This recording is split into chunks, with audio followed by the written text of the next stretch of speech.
If you ever looked at your retirement savings and thought, I should be further along by now, this episode is for you.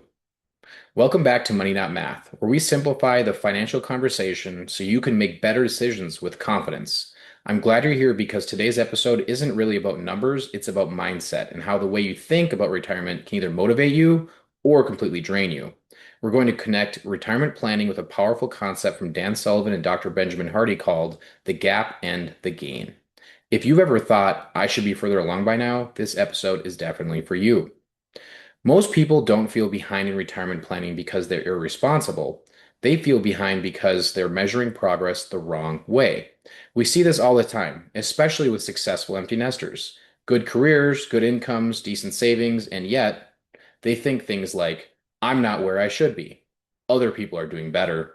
What if I waited too long? That mental pressure doesn't come from math, it comes from the gap. Dan Sullivan defines the gap as the space between where you are now and an ideal future that keeps moving.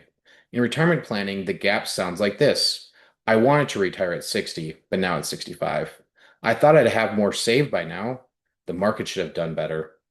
The problem with the gap is that the finish line keeps moving.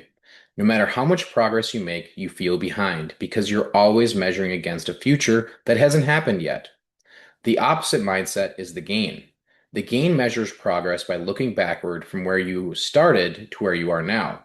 In retirement terms, that sounds like 10 years ago, I wasn't saving at all. Now I am. I paid off my house. I reduced debt. I built real options for the future. The gain doesn't ignore goals, it simply recognizes progress first before setting the next objective.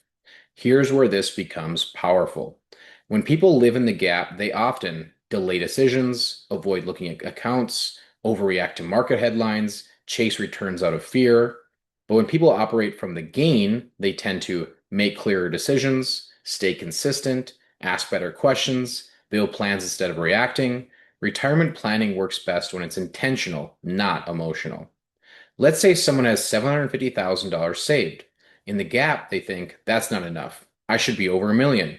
In the gain, they think I've built meaningful assets, eliminated major liabilities, and created choices for my future. Same numbers, completely different experience. One leads to stress, one leads to strategy. This is exactly why we call the show Money Not Math. Retirement isn't about hitting a number, it's about understanding what your money is meant to do for your life. The math supports the plan, the mindset drives the decisions. If retirement feels heavy or discouraging, it may not be because you're failing. It may simply be because you're measuring progress in the gap instead of the gain. Progress changes everything. If this episode resonated with you, share it with someone who feels behind but doesn't give themselves enough credit. And if you want help organizing your thinking around retirement, clarifying where you are, what you've already built, and what's next, that's exactly what we do at Five Stone Financial Group. So please reach out if you have questions or want to schedule a meeting. Thanks for watching Money Not Math. We'll see you next time. This content is for educational, informational purposes only and does not constitute investment, tax, or legal advice.